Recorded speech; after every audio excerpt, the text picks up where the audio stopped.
Probably say congrats. I don't entirely remember, but we were kind of just saying congratulations to each other. So, yeah. Nico, what kind of peace of mind have you had since the 10? I mean, obviously a lot of people had a lot of time to try to be able to pick this up, and you and Grant and Woody get on the line today, and you're still the only three guys that had it. Like, just what has that done just for you and Coach Smith to be able to be really purposeful and intentional on how you set this up for today? Yeah, I mean, it's been awesome getting to train with Woody and learning from him, and we warmed up together today. I think it feels like there's I've got a training partner out there, so that's pretty awesome. Coach Smith does a great job with the pros that he coaches, so it was great leading up to this race. Can you talk a little bit about the race, how it sort of went out? I mean, how you kind of answered and responded to sort of moves and what it needed to, what it took in the final 4 laps to make this race, and make this team. Yeah, well, I knew that when Grant went, that was when the race was really going to begin. So, he went and no one kind of matched it, so I kind of felt like I had to go. Otherwise, I was going to miss my shot. So, tried to do that. I kind of wish I felt a little bit better out there today. I feel like I didn't feel as good as I wanted to, but it was good enough for today. So, happy with that. But I think I need a little bit of rest before this August. So, Nico, you've had a lot of expectations on you since Newberry Park. Yeah. And then today you kind of fulfilled a lot of those. You talked about kind of, in indoors you got a monkey off your back, and you feel like you got another monkey off your back today. Yeah.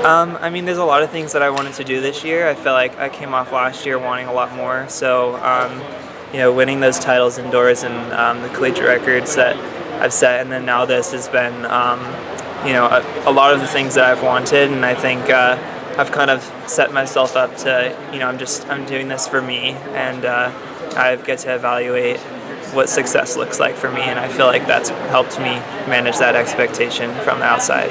Yeah. Well, what's going through your mind the last 2 or 3 laps? I was just like, I got to match every move I can. I really wanted to, every decision I made was just to follow the group and follow. When Woody went around, I was like, I need to make sure I follow him because it's 1, 2, 3. So how much where Drew was? Yes, I was looking at the screen for sure. Were you thinking just get top 3 at that point?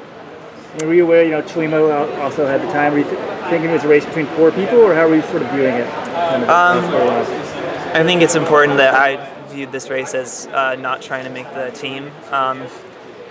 I wanted to frame it as placing as high as possible, which is kind of how I frame every race. NCAA is everything I've run, so I just raced to win. So and that came as 3rd today. So and it made the team. You're making the team. How does that feel now? You're an Olympian. It feels amazing. This is crazy. Yeah, I feel like it's lined up really well with my career. I could have either just missed this cycle or just made it in. I just made it in. So you in the 5 too? Yeah, I'm in the 5 as well.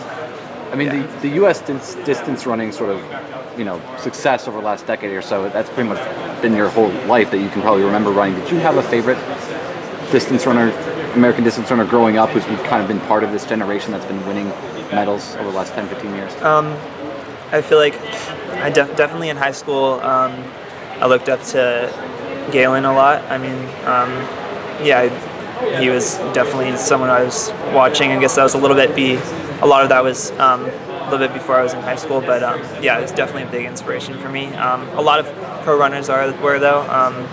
My high school coach, Sean Brosnan, kind of knew a lot of people, so I got to experience a lot of things in high school that most high schoolers didn't. So, were you able to chat with him today? He was here. I didn't get to chat with him. I got to chat with his wife, but I'm sure I'll see him tonight or tomorrow. Yeah.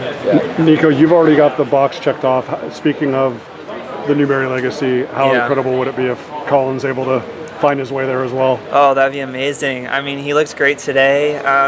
He's got one of the craziest closes that I've ever seen. So, I mean, he's confident and he feels good. I think that makes for the best we can see from Colin. So, Nico, to check off a childhood dream or a lifelong dream, I'm sure, how significant is that? No matter how that race panned out, you are going to the Olympic Games. Like, how does that sound to call yourself an Olympian now? It's awesome. I mean, I think the word Olympian kind of transcends the sport, so it's pretty cool to be able to call myself that. Yeah, absolutely. Who do you go and celebrate with now? Who are the first people that will sort of wrap their arms around you and take this special moment in with you? Definitely my family and my friends who came to watch me today. Had a lot of people here supporting, so I'd like to go see them. Yeah.